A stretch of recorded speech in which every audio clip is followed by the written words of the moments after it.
অল্প মশলা দিয়ে সহজ এবং সিম্পলভাবে এই মোচা ঘন্টটা একবার কিন্তু তৈরি করে দেখতে পারো। এটা কিন্তু খেতে বেশ টেস্টি হয়ে থাকে। তবে রুটি বা পরোটা কিংবা ভাত যাই দিয়ে খাও না কেন, এই রেসিপিটা কিন্তু ভীষণ ভালো লাগে। আর মোচা কাটা থেকে একদম রান্না পর্যন্তই তোমাদের সাথে শেয়ার করব। তাই ভিডিওটা স্কিপ না করে সম্পূর্ণ দেখতে থাকো। চলো আজকে রেসিপিটা এখান থেকে শুরু করা যাক। নমস্কার বন্ধুরা, সুমিস ভিলেজ লাইফে আমি সুমি তোমাদের সাথে আছি। আমি আজকে দেখো একটা তোমাদের সামনে আস্ত মোচা নিয়ে নিয়েছি। এই মোচাটা কি করে কাটতে হয়, যারা নতুন তারা কিন্তু আমার আজকের এই ছোট্ট একটা ভিডিও দেখলে কিন্তু সম্পূর্ণভাবে সহজভাবে শিখে যাবে। তো দেখো প্রথমে কিন্তু আমি মোচার যে গায়ে যেগুলো থাকে, তো এই খোসাগুলো কিন্তু এভাবে হাত দিয়ে কিন্তু ছিলে ফেলতে হয়। আর এর ভিতরে দেখো এরকম যে ফুলগুলো থাকে, তো এই ফুলগুলো কিন্তু আমি বের করে করে খোসার পরে রেখে দিচ্ছি। তারপরে তোমাদের এখান থেকে বেছে কিভাবে কাটতে হয় সেটা দেখিয়ে নেব। তো চলো আমি প্রথমে এভাবে মোচার গা থেকে মোচার যে খোসাটা থাকে, তো সেটা কিন্তু এভাবে হাত দিয়ে খুলে খুলে নিচ্ছি। তো যখনই এই লাল খোসাগুলো একদমই খুলে আসবে, ভিতরে শুধুমাত্র সাদা খোসাটা থাকবে, তো সে পর্যন্ত কিন্তু এভাবে গার খোসাটা পরিষ্কার করে নিতে হবে। আর ভিতর থেকে কিন্তু এই ফুলগুলো ফেলে দেওয়া যাবে না, এই ফুলগুলো কিন্তু রেখে দিতে হবে। আর এ পর্যায়ে দেখো আমার গাটা কিন্তু সাদা হয়ে গিয়েছিল, আর আমি ওটা কিন্তু আলু কুচানোর মতো করে সমস্তটা কুচে নিয়েছি। তো জলে অবশ্যই দিতে হবে মোজাটা, নাহলে কাল হয়ে যাবে। আর এবার চলো এই ফুলগুলো কী করে পরিষ্কার করতে হয়। এই যে দেখতে পাচ্ছ মোটা শক্ত এই শীষের মতো যে ডালটা রয়েছে, তো এই ডালটাই কিন্তু শুধুমাত্র ফেলে দিতে হবে। তাছাড়া এখানে কিন্তু আর কোনো ফেলে দেওয়ার জিনিস নেই। আর মোচার খোসা কিন্তু অনেকে কুচে ভাজা করে খেয়ে থাকে, তো আমি কিন্তু আজ মোচার খোসাটা দেবো না, কারণ এটা একটু বেশি কষ হয়ে থাকে।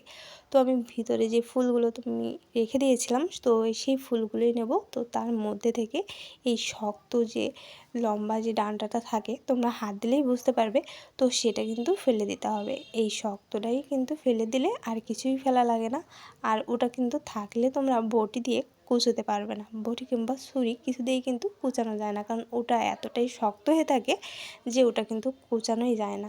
তারপরে আমি সেটা ফেলে দিয়ে সমস্তটা হাতের মুঠোর মধ্যে করে নিয়ে কুচি কুচি করে নিয়েছি। আর সমস্তটাই কিন্তু এভাবে অবশ্যই জলে দিতে হবে। অবশ্যই মোচা কেটে এরকম জলে দিতে হবে, তাহলে দেখবে মোচার যে একটা কষ থাকে, তো সেই কষটা কিন্তু বেরিয়ে আসে। আর তারপর কিন্তু ভালো করে 2-3 বার ভালো করে কিন্তু মোচাগুলো কষলে কষলে ধুয়ে নিতে হবে। যেহেতু এটা কিন্তু প্রচুর আয়রন থাকে, আর মোচা কিন্তু খুবই ভালো স্বাস্থ্যের জন্য, তো তোমরা সবাই খুবই জানো, সেজন্য সেটা আলাদা করে আর কিছুই বলবো না। শুধুমাত্র মোচাটা ভালো করে কেটে জলে দিতে হবে, আর জল থেকে বারবার করে ভালো করে ধুয়ে পরিষ্কার জলে এভাবে নিয়ে নিতে হবে। আমি কিন্তু 2-3 বার ভালো করে ধুয়েছি। আর যত সময় এই থেকে কালো জল আসবে, তত সময় কিন্তু এইভাবে ধুয়ে নিতে হবে। তো দেখো আমার জলটা কিন্তু আগে থেকে অনেকটাই পরিষ্কার হয়ে আসছে। আর আমি কিন্তু বারবার এভাবে জল পাল্টে পাল্টে মোচাগুলো কিন্তু খুব সুন্দর করে ধুয়ে নিয়েছি। আর এবার চলো একটা কড়াইতে আমি কিছুটা জল গরম বসিয়ে দিয়েছি। জলটা যখন একটু ফুটে উঠছে, তখন কিন্তু আমি এখানে হলুদ আর সামান্য লবণ জলের মধ্যে দিয়ে দিয়েছি। তো এই জলটা ভালো করে ফুটে গেলে আমি এখানে কিন্তু মোচাগুলো যেগুলো কেটে ধুয়ে পরিষ্কার করে রেখেছি, তো সেটাই কিন্তু এখানে আমি দিয়ে দিয়েছি। আমি কিন্তু এই মোচাটা ভালো করে একটু ভাপিয়ে নেব। তো অবশ্যই কিন্তু এভাবে ভাপিয়ে রান্না করলে এর কষ যে ভাবটা থাকে সেটা কিন্তু থাকে না। আর আমি কিন্তু অতিরিক্ত জল দেইনি, কারণ মোচার জলটা যদি সেদ্ধ করে ফেলে দেওয়া হয়, তাহলে মোচার যে পুষ্টি গুণটা সেটা কিন্তু থাকে না। তো তার জন্য কিন্তু আমি অল্প করে জল দিয়েছিলাম, আর সেই জলটুকুই কিন্তু মোচাটা সমস্তটাই সেদ্ধ হয়ে গিয়েছে। আর এখানে দেখো আমি দুটো মতো আলু কুচি করে কেটে নিয়েছি। যেহেতু ঘন্ট করব, সেজন্য কিন্তু আলুটা আমি এরকম ছোট ছোট করে কেটে নিয়েছি। তোমরা তোমাদের পছন্দ মতোভাবে আলুটা কেটে নিতে পারো। আর অবশ্যই কিন্তু আলুটা দেবে মোচার এই ঘন্টে, আলুটা দিলে বেশ ভালো লাগে। তো আলুগুলো আমি শুধু এমনি ভেজে নিয়েছি, লবণ হলুদ কিছু এখানে দেইনি। তো আলুগুলো ভেজে একেবারেই মোচা যে সেদ্ধ করে নিয়েছিলাম, তো তার মধ্যে তুলে নিয়েছি। আর এবার চলো কড়াইতে সরিষার তেল গরম বসিয়ে দিয়েছি। আর এবার এই কিছুটা জিরে আর শুকনো জল ফোড়ন দিয়ে দিলাম। খুব সুন্দর একটা সেন্ট যখন ছেড়ে আসবে তখন কিন্তু বুঝতে হবে এই ফোড়নটা হয়ে গিয়েছে। আর এই পর্যায়ে একটা পেঁয়াজ আমি কুচি করে এখানে দিয়ে দিয়েছি।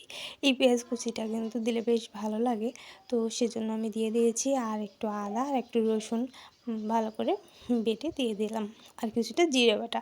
তেমন কোনো মশলা কিন্তু এখানে ব্যবহার করার প্রয়োজন নেই। অল্প মশলা দিয়ে কিন্তু এই মোচা ঘন্টটা করলে বেশ ভালো লাগে। তো মশলাটা আমি কষানোর জন্য দেখো পেঁয়াজ ভালো করে ভেজে নিচ্ছি, আর রসুন আদার গন্ধটা যাতে ছেড়ে যায়, তো সেজন্য কিছু সময় তেলে ভেজে নিয়েছি। আর এবার কিন্তু জিরে বাটাটা এখানে আমি ব্যবহার করছি। আর অবশ্যই একটু ঝালের গুঁড়োটা দেবো যাতে সুন্দর একটা কালার আসে, আর হালকা যেন একটু ঝাল ঝাল হয়। তো সেজন্যই কিন্তু আমি এই কালারের জন্য এটা দিয়ে দিলাম।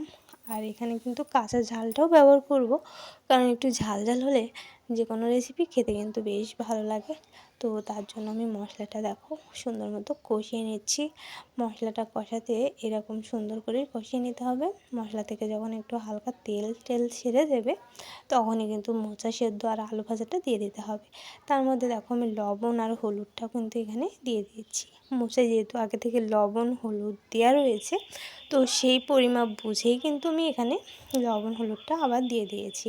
আর এবার সমস্তটা দেখো আমি মশলার সাথে কষিয়ে নেব। তো এখানে যেহেতু মোচাটা আমার আগে থেকে সেদ্ধ আছে, তো তারপরও আলুটা সেদ্ধ যাতে হয়ে যায় আর মোচাটা যাতে একটু গলে গলে যায়, সেজন্য কিন্তু আমি এখানে আরও কিছুটা জল ব্যবহার করব। তো সমস্ত মশলাটা খুব সুন্দর করে মোচার সাথে ভালো করে কষিয়ে নিতে হবে একটু সময় নিয়ে, যেহেতু এই মোচাটা আগে থেকে সেদ্ধ করা, আর মোচার কিন্তু নিজস্ব কোনো স্বাদ থাকে না, একটা বেস্বাদ থাকে। তো সেজন্যই কিন্তু মশলাটা খুব সুন্দর করে কষিয়ে নিতে হবে মোচার সাথে। আর তারপর দেখো খুব সুন্দর করে কষে গিয়েছিলো, আর তারপরে আমি অল্প জল এখানে ব্যবহার করছি। আমি যেহেতু ঘন্ট করব সেজন্য কিন্তু আমি অল্প জলই ব্যবহার করেছি, অতিরিক্ত জল দেইনি। আর এখানে সামান্য চিনি অবশ্যই একটু দিও, কারণ দিলে বেশ ভালো লাগে। চিনিটা না এই স্বাদটা ব্যালেন্সে রাখে, সেজন্য সামান্য চিনি একটু দিয়ে দিও। যাদের ডায়াবেটিসের সমস্যা বা অন্য কোনো সমস্যা থাকে তারা কিন্তু সুগার ফ্রিটা ব্যবহার করতে পারে, তবে একটু হালকা মিষ্টি হলে এই রেসিপিটা বেশ ভালো লাগে। তো এবার সমস্তটা দিয়ে কিছু কাঁচা ঝাল আমি দিয়ে দিয়েছি, এবার ঢেকে দিলাম। আর এবার দেখো সমস্তটা কিন্তু খুব সুন্দর হয়ে গিয়েছে, মোচাটা গলে গলে গিয়েছে আর আলুটাও বেশ সুন্দর হয়েছে। তো এবার এখানে আমি একটু মশলা অ্যাড করব, সেটা হলো এখানে কিন্তু ওই টেস্টি মশলা যেটা মানে 5 টাকা করে থাকে যে প্যাকেট, বা চাট মশলা, যে কোনো একটা মশলা যেটা থাকে মানে মশলাটা খেতে খুবই ভালো লাগে, টেস্ট লাগে, সে ধরনের কোনো মশলা কিন্তু এখানে একটু ব্যবহার করো, তাহলে না টেস্টটা বেশ ভালো আসে। চাইলে কিন্তু 5 টাকা করে যে ম্যাজিক মশলা প্যাকেটগুলো পাওয়া যায় সেটাও ব্যবহার করতে পারো। তো দেখো সমস্ত কিছু দিয়ে আমি তোমাদের একটু দেখে দিচ্ছি কত দারুণ হয়েছে। এটা কিন্তু দেখতে যেমন সুন্দর হয়েছে, খেতেও বেশ দুর্দান্ত হয়েছিল।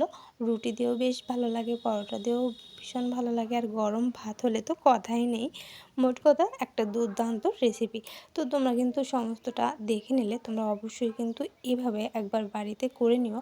আর হ্যাঁ, তোমাদের কাছে যদি বাদাম থাকে তো বাদাম বাদামগুলো একটু ভেজে এর মধ্যে এই অবস্থায় কিন্তু দিয়ে দিতে পারো, তাহলে খেতে কিন্তু আরও বেশি ভালো লাগবে। তো যাই হোক, আমার কিন্তু একেবারে রেডি হয়ে গিয়েছে এই মোচার ঘন্টটা। তো চলো একবারে ডেকোরেশন করে তোমাদের দেখিয়ে দিই। এই যে দেখো আমি একটা বাটিতে নিয়ে নিয়েছি, একদম দারুণভাবে সাজিয়ে নিয়েছি। তোমরা একবার হলেও বাড়িতে এইভাবে একটু ট্রাই করো, দেখবে ভীষণ টেস্টি হয়েছে, ছোটো বড় সবাই পছন্দ করবে। আর আমার রেসিপিটি যদি ভালো লেগে থাকে অবশ্যই লাইক কমেন্ট শেয়ার করে পাশে থেকো। আর নতুন বন্ধুরা এসে থাকলে অবশ্যই একটা সুন্দর কমেন্ট করে যেও। তাহলে এখানে ভালো থাকো, সুস্থ থাকো, পরবর্তী ভিডিওর সাথে থেকো।